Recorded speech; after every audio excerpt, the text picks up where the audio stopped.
आणि हे न संपणारं काम आहे. त्यामुळे अव्याहतपणे तुला ते करतच राहावं लागणार. मग 4थी 5वी 6वी 7वी टर्म त्या चालूच राहतील. सरते शेवटी तू कोण, कुठल्या पक्षाचा, काय, याला आम्ही ओळखत नाही. तू आमच्यासाठी काय करतोस हे महत्त्वाचं. त्यातलं सातत्य तू टिकवलंस तर तू मग काय, आमची मुलंसुद्धा तुलाच मतं देतील, त्यांची मुलंसुद्धा तुलाच मतं देतील. सरते शेवटी काय होतं की आजपर्यंत मला कोणी जात धर्म विचारला नाही. त्याचं कारण माझी जात कलावंताची आहे. मला जितकं छान काहीतरी करता येईल तेवढं मी करण्याचा प्रयत्न करणार.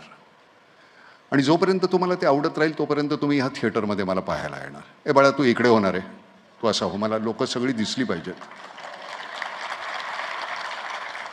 नाही तर हे घेऊ का मी तिकडं?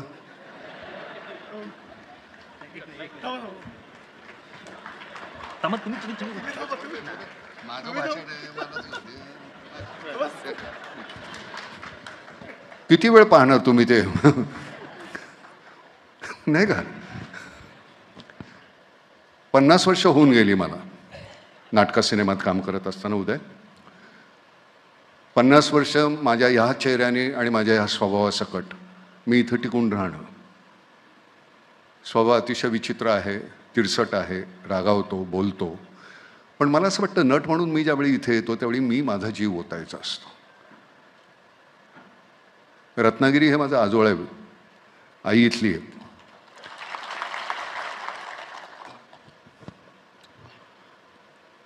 आई खूप शिवाय द्यायची. ती कदाचित सवय मला लागली असेल. मी सांगतो माझी मदर टंग आहे. गंमत कशी होते की ज्यावेळी तू सुरुवात केलीस इथे राजकारणी म्हणून, त्यावेळी नेमकं काय करायचं हे आपल्याला कल्पना नसते रे. नाटकात आलो, आमच्या नशिबानं आम्हाला आजूबाजूला विजयाबाई, अरविंद देशपांडे, सुलभा देशपांडे, रमाकांत देशपांडे अशी मंडळी मिळाली.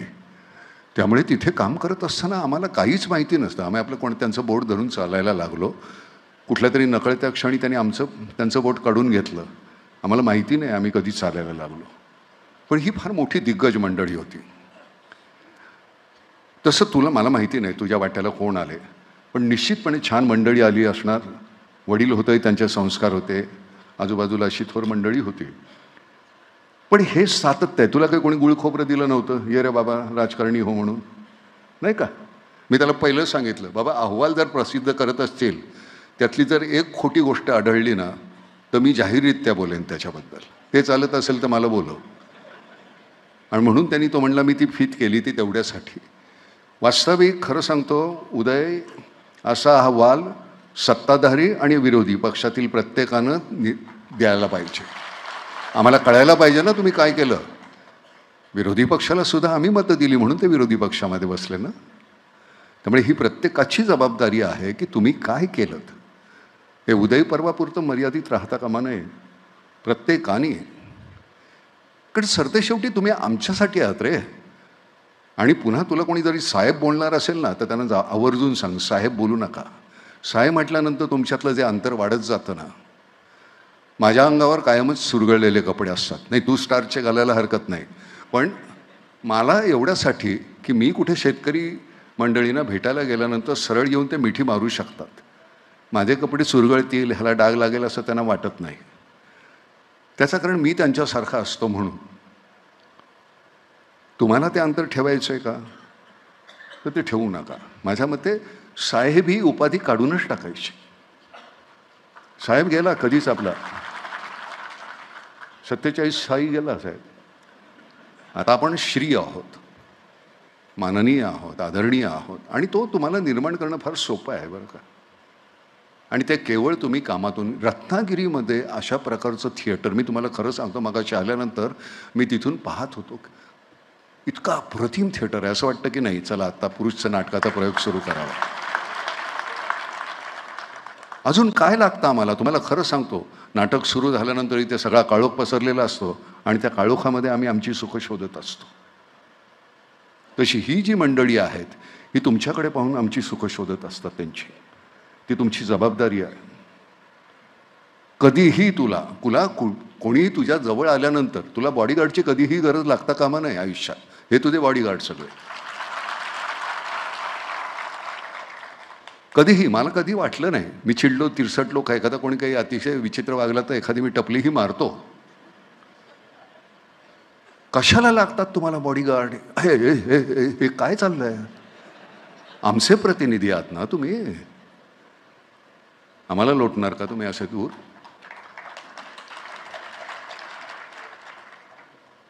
तुमच्या नावानं आमचं पोट सुहागन होतं ना, इथं टिळा लावतो तुमच्या नावानं. वा बाजूला.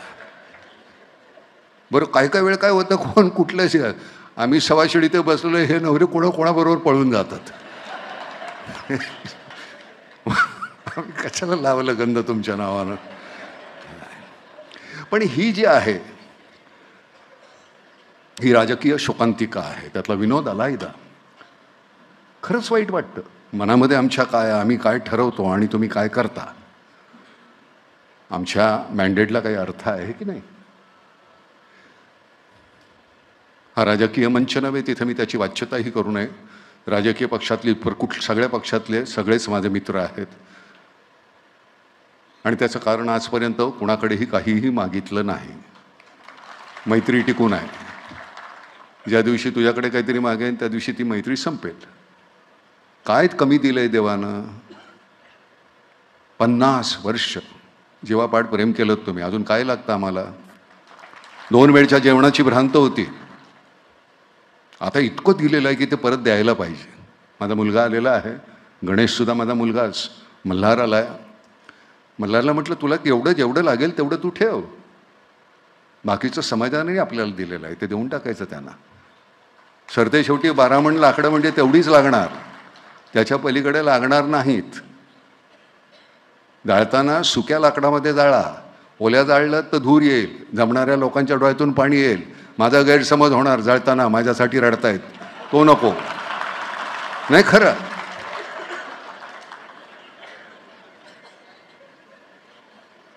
मेल्यानंतर आनंद आहे, आई वडिलांना भेटता येईल, मित्रमंडळीला भेटायचं, म्हणजे नरकात सुद्धा जावं लागेल.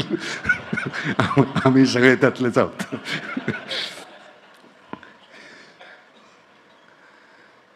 नेमकं वर्मावर बोट ठेवायचं, हसणं, नाठाळपणा हा आपला स्थायी भाव. कुठलीही गोष्ट आपण ज्यावेळी कोणाच्या समोर गळी उतरवताना, मांडत असताना 2-4 छान गोष्टी हसले, बोलले, पुन्हा पुढे काय तुमच्या मनातलं आहे ते बोलून टाकायचं. जातीय सलोखा हा तुम्ही नाही टिकवणार तर कोण टिकवणार?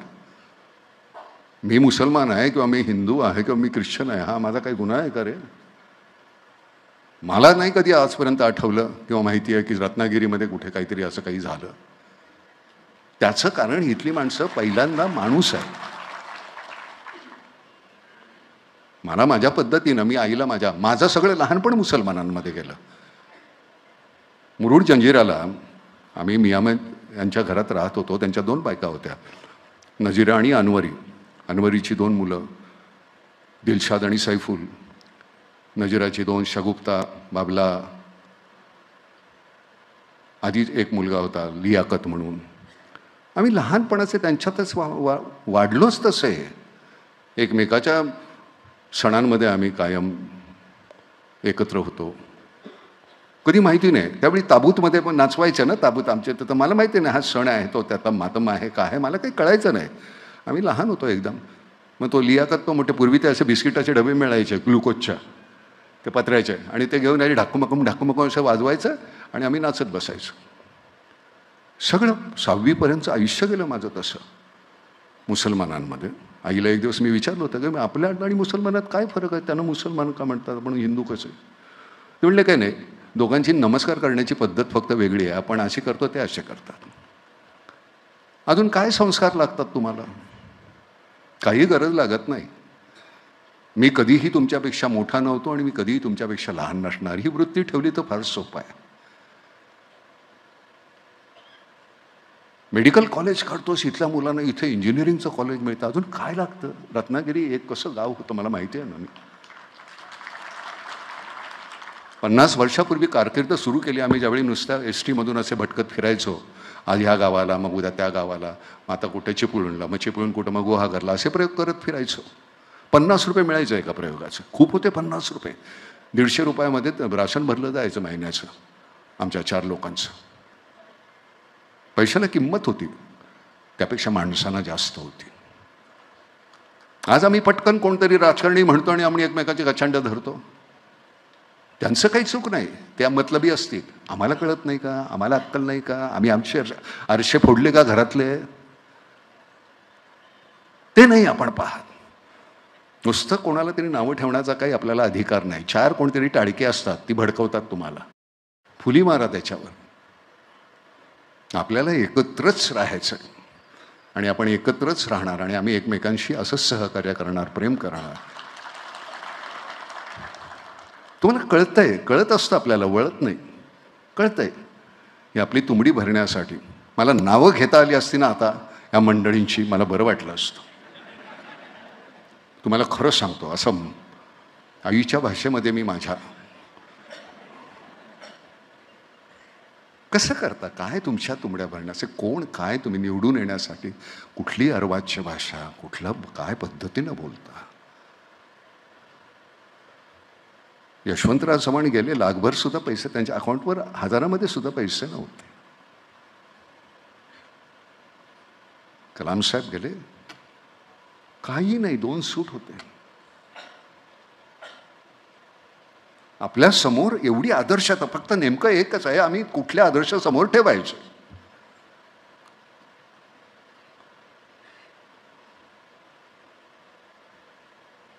जाणीवपूर्वक तुमच्या माझ्यामध्ये आमचा केवढा काय छान वारकरी पंथ. तिथं तुम्ही संतांच्या जाती आता मांडायला लागलात. हा संत कुठल्या जातीचा आणि तो संत कुठल्या जातीचा. वारकरी पंथांनी सगळ्यांना एकत्र सामावून घेतलेलं आपल्यामध्ये. तिथं सुद्धा का आता तुम्हाला सत्ता हवी आहे? गाजवणार कोणावर? आमच्यावर ना. पूर्ण काही अक्कल गहाण ठेवलेली नाही आम्ही सुद्धा.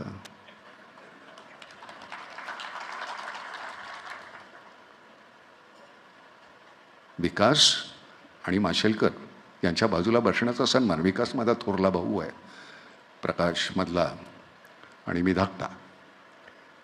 बाबांनी आमच्यावर, ताईने आमच्यावर सारखं तेवढंच प्रेम केलं. केवढा मोठा त्याग आहे या मंडळींचा. मी सिनेमातला म्हणून माझ्याबरोबर फोटो काढत होते. अरे म्हटलं, तुम्हाला माहिती नाही कोण मंडळी आहेत. मी त्यांच्या पायाजवळ सुद्धा माझी बसण्याची लायकी नाही आहे. इतकी मोठी मंडळी आहेत. आम्हाला चेअर आहे, सिनेमातला असतो. तरुण मुलांना, लहान मुलांना विचारलं, कुठला सिनेमा पाहिला रे माझा? वेलकम. अरे मी प्रहार केला की तोही पहा. वेगवेगळ्या फॅकल्टीमधून जात असताना वेगवेगळा. म्हणून तुला नेहमी सांगतो उदय, की सतत त्याचा काय जो काय परिणाम होणार असेल ते काय तुला किंमत द्यावी लागेल. तू करतोसच आहेस, पण खोटं नाही, हे आहे, हे असंच आहे. नाकारणारा चाल हरकत नाही. 4 वेळ निवडून दिलं, 5वा तुम्ही ठरवा. मी काही तुझ्या निवडणूक प्रचाराला नाही आलेलो किंवा मी इथे तुला मत द्यायला आलो नाही आहे. ह्याच मंडळीने तुला निवडून दिलेला आहे आणि ती पावती तुझ्या कामाचीच असणार आणि ते तेवढंच राहणार आहे. आम्हाला तू बोलवतोस, आम्हाला वॉटर कन्झर्वेशनचं काम. आमचं खडकवासला धरण आहे 1.7 TMC आहे. 9.7 TMCचं काम केलेलं आहे नाम फाउंडेशनने. ते काही नामनी नाही केलं, तुमच्यासारखी मंडळी होती बरोबर म्हणून केलं. सगळ्यांनी तुम्ही प्रोत्साहन दिलं, आपण एकत्र मिळून. आणि कोणासाठी केलं? यांच्यासाठी. त्याच्या बदल्यामध्ये कुठलाही सन्मान, उपाधी, पुरस्कार नको आहे, काही गरज नाही. तुम्ही छान प्रेमानं भेटता, मिठी मारता, पाठीवर हात ठेवता, याच्या पलीकडे काय लागतं? देवळात मी जात नाही जाणीवपूर्वक, मानत नाही अशातला भाग नाही. माणसाचा जन्म दिलाय, खूप झालं की. वारंवार तिथं जाऊन त्याला कुठं त्रास द्यायचा, आठाणे टाकायचे, लाख रुपये दे म्हणायचं नाही, कशाला पाहिजे? काही गरज नाही. माणूस म्हणून जो जन्माला घातलाय तो माणूस हा जन्म पूर्ण सार्थकी लावेन असं म्हणायचं, जगायचं, एक दिवस मरून जायचं. कोण अमरपट्टा घेऊन आलाय? काही राजकारणी मंडळी आमची अशी आहेत की त्यांना असं वाटतं की ते मरणारच नाही आहेत, इतका संचय चाललेला आहे. मृत्यू नावाची गोष्ट आहे बाबा. तुम्ही साठवलेलं कुठे जाणार आहे सर ते शेवटी. एवढंच लागतंय, तेवढंच पुरेसं आहे. नेहमी मी म्हणतो की ओंजळीभर आपल्याला पुरतं, सांडण्या अगोदर देऊन टाका, नाही तर मातीत जाणार आहे. 74 झालो, अजून 2 कोण 4 आले तरी सुद्धा घेऊ शकतो ठणकन असं मस्त असं ठणठणीत. ही खरी आपली प्रॉपर्टी ना रे. कशाला लागतात पैसे. गणेश थोरात सारखा मुलगा जो मला मिळाला, इतकं छान नाम फाउंडेशन सांभाळतोय, अजून आहेत त्याच्याबरोबर. अजून काय लागतं तुमची. तुम्ही जे कुठलं तरी रोपटं लावलंय त्याला अतिशय जाणीवपूर्वक खत पाणी घालणारी मुलं आहेत आजूबाजूला. छान कामं चाललेली आहेत. महाराष्ट्रापुरतं मर्यादित होतं, आता भारतभर चाललेलं आहे. आजचा MOU जो आहे इथं आपला UP गव्हर्नमेंट आहे, छत्तीसगड आहे का तामिळनाड आहे, कर्नाटका आहे, सगळ्याच राज्यांशी. त्याच्या बदल्यात काय पाहिजे. आनंद पाहिजे. माझ्यामुळे तुझ्या चेहऱ्यावर आनंद असेल तर मला आनंद आहे. इतकं साधं आहे माणूस जन्माचं सार्थक आहे त्याच्यामध्ये. इतकं सोप्पं. मी सांगताना नेहमीच सांगतो, माझ्या बहिणीनं मुसलमान मुलाशी लग्न केलं. तर सगळे माझे बाकीचे भाऊ होते, म्हणले नाही आता हिच्याशी संबंध नाही. मी म्हटलं शशी कुठं गेली. आपल्याला अब्बास मिळाला. दोघंही डॉक्टर आहेत, शिकलेले आहेत, त्यांना एकमेक पटले, त्यांनी केलं लग्न.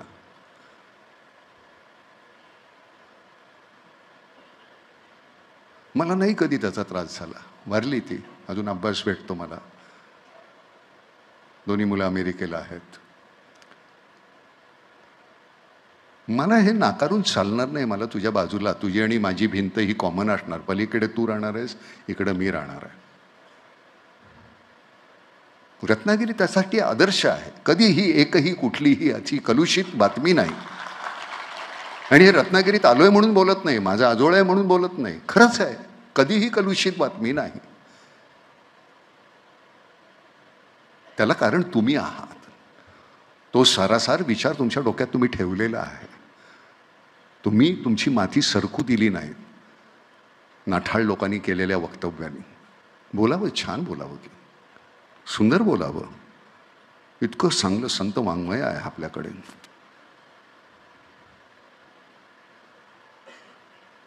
गाथा नव्यानं वाचा तुम्ही. नव्यानं कळते. दासबोध नव्यानं वाचा, नव्यानं कळतो. ज्ञानेश्वरी माझ्या आकलनाच्या पलीकडे आहे. खरं तर हे आधीचेही दोन्ही ग्रंथ आपण नुसतं रटून नाही बोलायचं. त्यातला अर्थ काय आहे गर्भित तो समजून घेतल्यानंतर. म्हणून मला आमचा हा होता शफी इनामदार, म्हणायला मुसलमान. अरे नाना कसला मुसलमान रे, अजून आमच्या 7-12वर लांब ते आडनाव आहे. पण मग गुलाम मुस्तफामध्ये काम करत असताना त्याच्यामध्ये नमाज पडायची असेल तर मग त्यातले उच्चार कसं काय, कसं बसायचं काय, हे सगळं असं बसवून शिकवत असायचं. मी एखादी भूमिका करतो तर मला त्या भूमिकेचा सखोल अभ्यास करायचा असेल तर त्या धर्माच्या मुळाशी नको का जायला. बिस्मिल्लाहिर्रहमानिर्रहीम अल्हम्दुलिल्लाहि रब्बिल आलमीन अर्रहमानिर्रहीम मालिक यौमिद्दीन इय्याका नअबुदु व इय्याका नस्तईन इहदिनस सिरातल मुस्तकीम सिरातल लज़ीना अनअमता अलैहिम गैरिल मग़्दूबि अलैहिम वलद्दालिन आमीन. हे त्यांनी मला एका श्वासामध्ये बोलायला शिकवलं.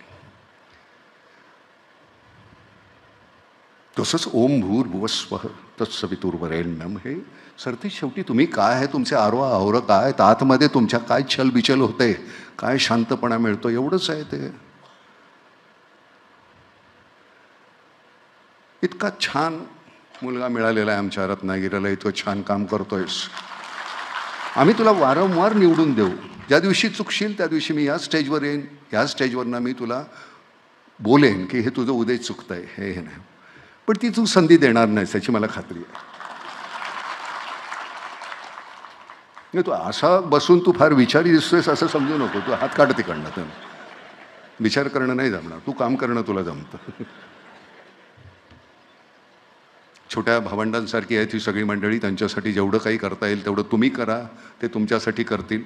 मला इथे वारंवार यायला आवडेल. मला आत्ता या क्षणाला घेतलेला वसा आमचा जो आहे तो पाणी फाउंडेशनच्या आपल्या जलसंवर्धनाच्या नाम फाउंडेशनच्या पाणी फाउंडेशननी सुद्धा छान काम केलं होतं बरं का. नंतर त्यांनी वेगळी फॅकल्टी घेतलेली आहे. तर आपण ह्या जलसंवर्धनाचं काम अतिशय छान करत राहूया. आमचे कलेक्टर लवकर पळाले. तर पुन्हा येईल. मी आता बोलत राहिलो की मी खूप वेळ बोलतो बरं का. हो, मला काय त्याला काही लागतच नाही. आणि शब्द असे का ते सोपं काय आहे की आपल्याकडे समोर सगळ्यांनी इतकं लिहून ठेवलेलं आहे. जरा जरी वाचलं त्यातलं काहीतरी 2 शब्द तिथले, तुम्हाला वाटतं की नाना काय कसं कसं बोलतं. काही नाही, हे सगळं चोरलेलं असतं. इकडचं तिकडचं तिकडचं तिकडचं मग बोलून टाकतो. आणि दुसरी गोष्ट, खरं बोलायला काही तुम्हाला काही दडवायचं काही नाही आहे. त्यामुळे सगळं आरामात असतं. तुम्ही फार तर काय म्हणाल, आवडला नाही आवडला ह्या 2 गोष्टी. पण निदान मी काय जो आहे, उगाच मी आपलं सशाचं कातड पांघरून कोल्हा फिरतोय तसं नको. आपण जे काय आहोत ते तुम्हाला कळायला पाहिजे. रोकडा व्यवहार काय, बरोबर की नाही. पुन्हा एकदा, ही खरंच पावनभूमी आहे. त्या पावित्र्याला कधीही तुम्ही धक्का लावणार नाही याची खात्री आहे. त्यामुळे इथं मी वारंवार येत राहीन. धन्यवाद सर. तुम्ही सगळेजण इथे आलात त्याबद्दल मी अतिशय तुमच्या व्यस्त ह्याच्यामधून धन्यवाद. धन्यवाद सर.